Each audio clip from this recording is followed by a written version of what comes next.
Welcome to the Daily Radio Bible for Kids. The day is January the 12th. My name is Hunter, and we are reading through the Bible. That's something we do every day. We take time in God's Word. We let His Word take its time on us. Kids from all around the world gather here to listen to these amazing stories from the Bible, from Genesis all the way to the book of Revelation. And today we are still in the book of Genesis, and what a great book that is. You know, when Abraham sent Hagar and her son out into the desert, Hagar was very upset. She didn't know what was going to happen to her and her boy. So she started to cry. Do you think her cries went unanswered? Let's read and find out from Genesis 21. When Isaac grew up and was about to be weaned, Abraham prepared a huge feast to celebrate the occasion. But Sarah saw Ishmael, the son of Abraham, and her Egyptian servant Hagar making fun of her son Isaac. She turned to Abraham and demanded, "Get rid of that slave woman and her son. He is not going to share the inheritance of my son Isaac. I won't have it." This upset Abraham very much because Ishmael was his son. But God told Abraham, "Do not be upset over the boy and your servant. Do whatever Sarah tells you, for Isaac is the son through whom your descendants will be counted. But I will also make a nation of the descendants of Hagar's son, because he is your son too." So Abraham got up early the next morning, prepared food and a container of water, and strapped them on Hagar's shoulders. Then he sent her away with her son, and she wandered aimlessly in the wilderness of Beersheba.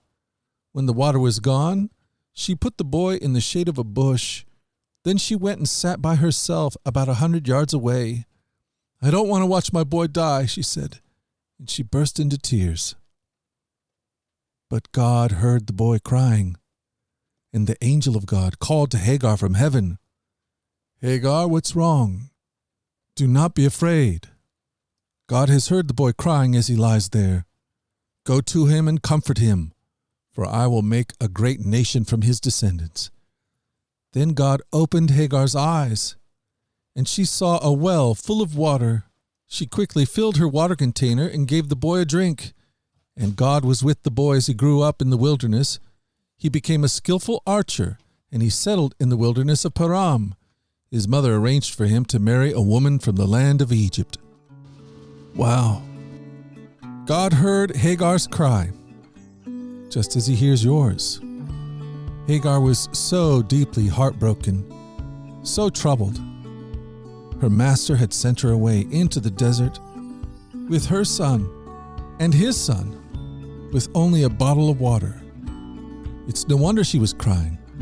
I would cry, and I'm sure you would too. There's so much in this world that will disappoint us and break our heart. Sometimes it seems like the best the world can do for us is give us a bottle of water. But God opened Hagar's eyes to see that God does care, and God provides what others cannot.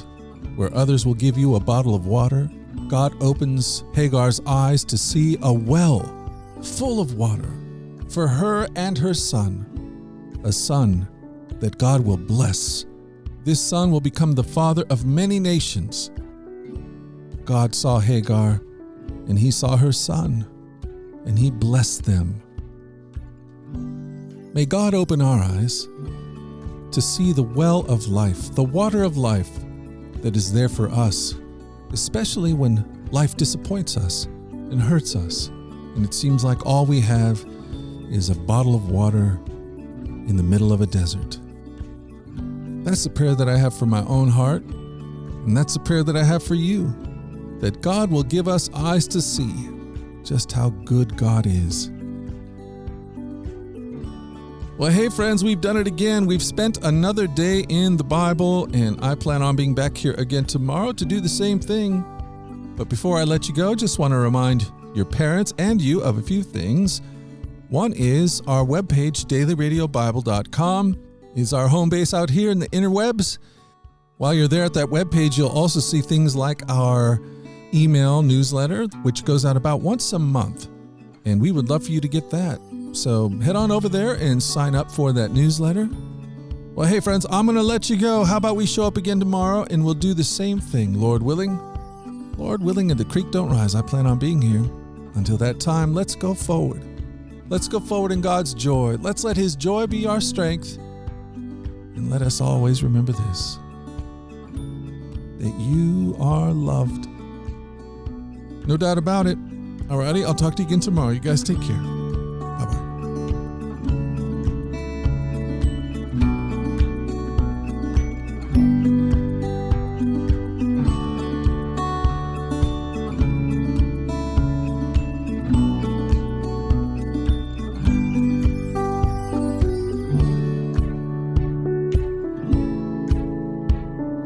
Thank you.